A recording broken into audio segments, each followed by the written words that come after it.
welcome to the deep dive. Today, we're going to be talking all about A/B testing. Okay. But we're not just talking about, like website tweaks or email subject lines, that kind of basic stuff. Right. We're going way deeper than that today. We're going to be looking at how A/B testing can be applied to like really big decisions, like financial decisions and risk management. Yeah. And we're even going to touch on how it could be used for personal choices, Interesting. like finding a date. Okay. And the key here is we're going to be focusing on the Bayesian approach to A/B testing. The Bayesian approach. Yeah. Well, what's really cool about the Bayesian approach is that it lets you use everything you already know when you're making decisions. It's not just about the data from like your current test, Right. but like you can combine it with all the knowledge you've already got to get like a more complete picture. So we're not starting from scratch every time. Right. We're building on what we already know. Yeah. I like that. So I know we're going to spend a lot of time on the Bayesian approach today, but to really appreciate how cool it is, maybe we should go back in time for a minute. Okay. And talk about like the OG of A/B testing. The original gangster. Yeah, the OG Claude Hopkins. Oh, yeah, absolutely. Claude Hopkins was like a total pioneer back in the early 1900s. Right. He was all about using data to make marketing decisions way before it was like,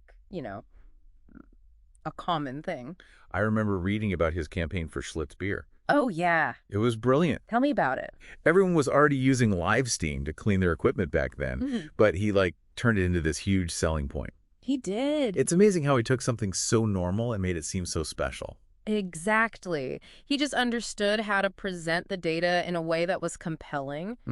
But, I think his biggest contribution was really pioneering this whole concept of data-driven advertising. Okay. He showed the world that, marketing wasn't just about being creative. It was about really understanding your audience. Yeah. And using data to refine your approach. Okay, so how did we go from this like data-driven approach to like the A/B testing that we know today? Well, the traditional or, the frequentist approach to A/B testing relies a lot on p-values and hypothesis testing. Yeah. It's kind of like flipping a coin a certain number of times and trying to figure out if it's biased. But the problem is, in the real world, we don't always have tons of data to work with. Right, you can't run a test with like thousands of people every time. Yeah, exactly. And that's where the Bayesian method comes in. Okay. So imagine you're looking at your website traffic.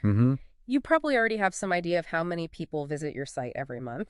Yeah. Right? So the Bayesian approach says like, hey, let's use that information. Okay. Let's factor in what we already know to make a better decision. So instead of just looking at the results of our like current test, we're taking into account everything we already know about our website traffic. Right. Okay, that's interesting. Oh. Now, the source material that we're looking at today actually lays out like 12 key questions Oh, you have to ask before you even start A/B testing. Those are really helpful. Yeah, I think so too. Like, can you actually replicate your results with new data? Yeah. Or how are you going to use your findings to make like real world decisions? And what about dealing with streaming data updates like, real-time stock prices or online sales? It's a lot to think about. Yeah, it sounds like A/B testing is not just about running the test. It's about thinking strategically about what you want to learn and how you're going to use those insights. Right. Okay, so one of the key concepts in Bayesian A/B testing that we're going to be talking about today is the prior distribution. Prior distribution.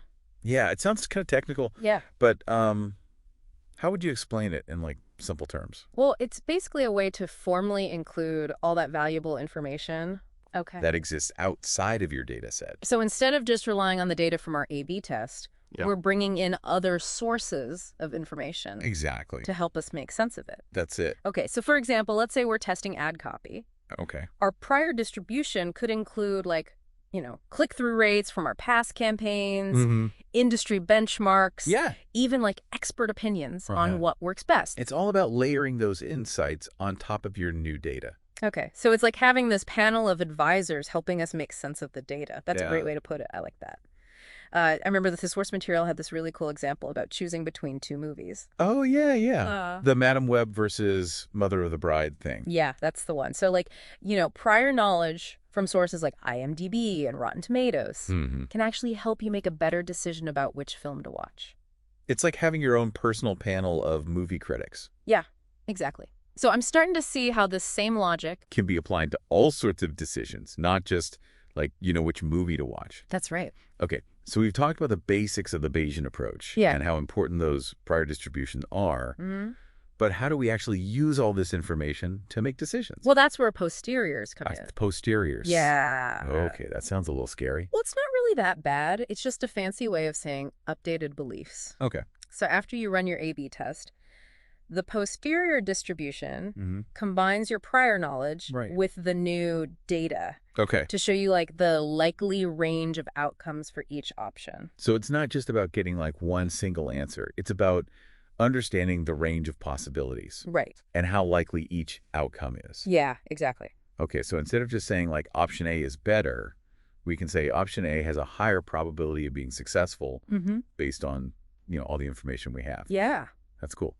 And what's really neat is that these posteriors help you visualize the potential outcomes of your A/B test. So you have this much clearer picture for making the best decision possible. Yeah. I like that. Okay, so we're going to dive into some more real-world examples of how this all works in practice. All right, let's do it. Coming up in just a minute. I'm excited. Me too. Let's go. Okay, so we've got these posteriors, these like updated beliefs, right? Right. How do we actually use them to make decisions? Yeah. Especially when it comes to things like, you know, profit and risk. Even something like inventory management. Well, that's where things get really interesting. Let's say you're comparing two different marketing campaigns. Okay. One might have like a higher average return, but also a much wider range of possible outcomes, meaning it's riskier. The other one might have a slightly lower average return, but it's way more consistent. You know, so it's safer. The posterior distributions let you see that full picture. So it's not just about the average outcome, but the whole range of possibilities and how likely they are. Okay, I'm starting to see how this could apply to a lot of different things. Oh, yeah. And to really see how this works in practice, let's look at some real-world examples. Okay. The source material talked about this fictional investment firm called Locust Lane Investments. Locust Lane Investments. Yeah, and they were using Bayesian A/B testing to make decisions about like where to put their money. So they were trying to figure out which investments were most likely to pay off. Yeah, basically. But they had this really cool approach. They built this decision tree. A decision tree? Yeah, made up of all these different A/B tests. Okay. And they would start with like a really broad question, like, how is the economy going to do next year? Yeah. And then based on, you know, posterior probabilities for each scenario, they would move down the tree and ask more specific questions. Like what? Like which industries are going to be the best to invest in, or which companies within those industries look most promising. So they were using the results from each test to inform the next one. Exactly. It was a really smart way to bring in all sorts of data and expertise. It wasn't just about, you know, the numbers. Right. They were looking at economic forecasts, market trends, even what their analysts thought. That makes sense. So they were really trying to get like a complete picture. Yeah. They wanted to make the most informed decisions they could. Okay, I like that. Yeah. But let's move on to something a little more relatable now. Sure. Like online shopping. Okay. The source material mentioned this e-commerce company called dashuju.com. dashuju.com. I remember them. So what were they doing with A/B testing? They were using it to like really understand their customers and personalize the whole shopping experience. Okay. They really wanted to figure out who their most valuable customers were. They're VIPs. Exactly. The people who are going to spend the most money over time. Makes sense. Yeah. So how'd they do that?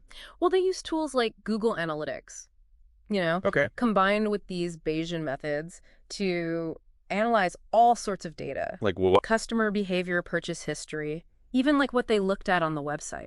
Wow. Yeah, and then they could group their customers into different segments based on their predicted lifetime value. I bet that was super helpful for targeting their marketing. Oh, yeah.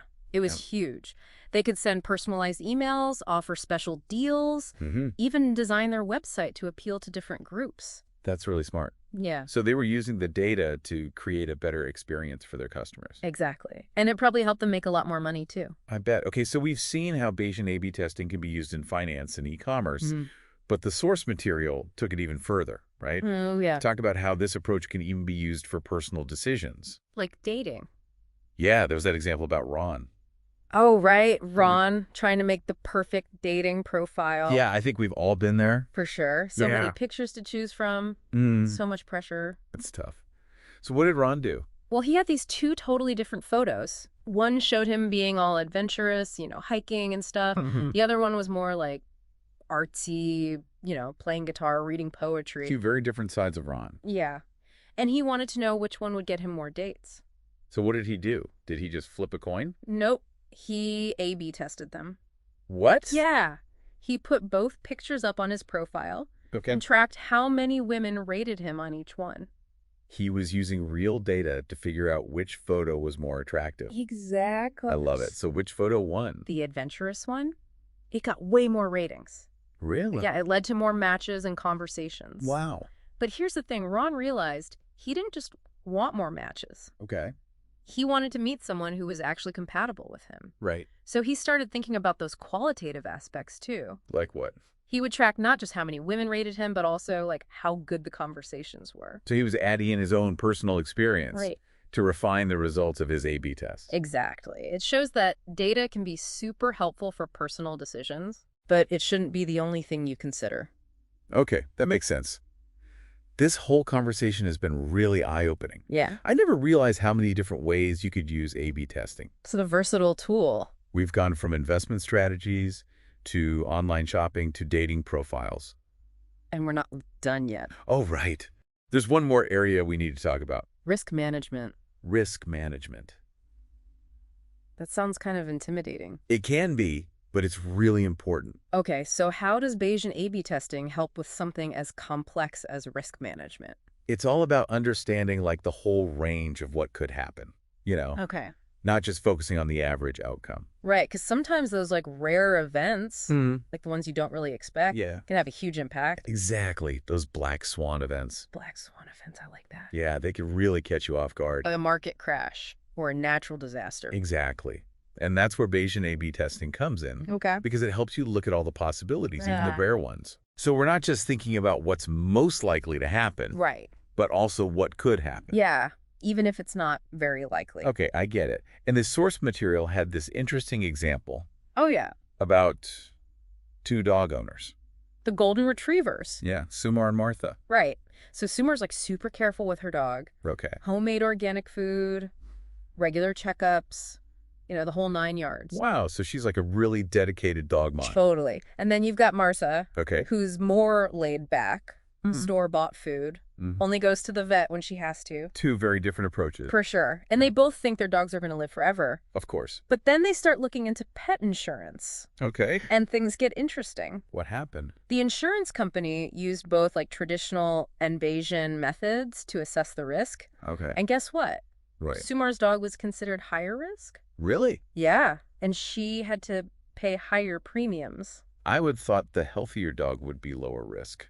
It seems that way, right? Yeah. But it just goes to show that sometimes our assumptions about risk aren't totally accurate. So the data can actually like challenge what we think we know. Exactly. And in this case, the insurance company was probably factoring in the cost of all Sumar's proactive care. Okay. And the fact that she might be more likely to file claims even for small things. That makes sense. Yeah.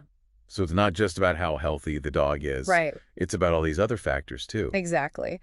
And Bayesian A/B testing can help us see those hidden patterns and make better decisions about how we manage risk. Okay, so we've talked about how Bayesian A/B testing can be used in so many different areas. Yeah. Business, finance, marketing, even our personal lives. It's a pretty versatile tool. It is. But the source material made a really important point. What's that? It said that while data is incredibly valuable, it's not like a magic solution. Okay. We need to understand what the data can and can't tell us. So use it to inform our judgment. Right. Not to completely replace it. Makes sense. Because at the end of the day, we still have to make the decisions. Exactly. And Bayesian A/B testing helps us do that in a smarter, more informed way. It gives us a framework for thinking about all the possibilities and making choices based on, what's most likely to happen. Well, this has been a fascinating deep dive. It has. We've learned so much about A/B testing. And how it can be applied to almost anything. From choosing a movie To managing risk. to finding the perfect date. The possibilities are endless. So go out there and experiment. Yeah. Test your assumptions. And see what you discover. Thanks for joining us on this deep dive. It's been fun. Until next time, keep exploring.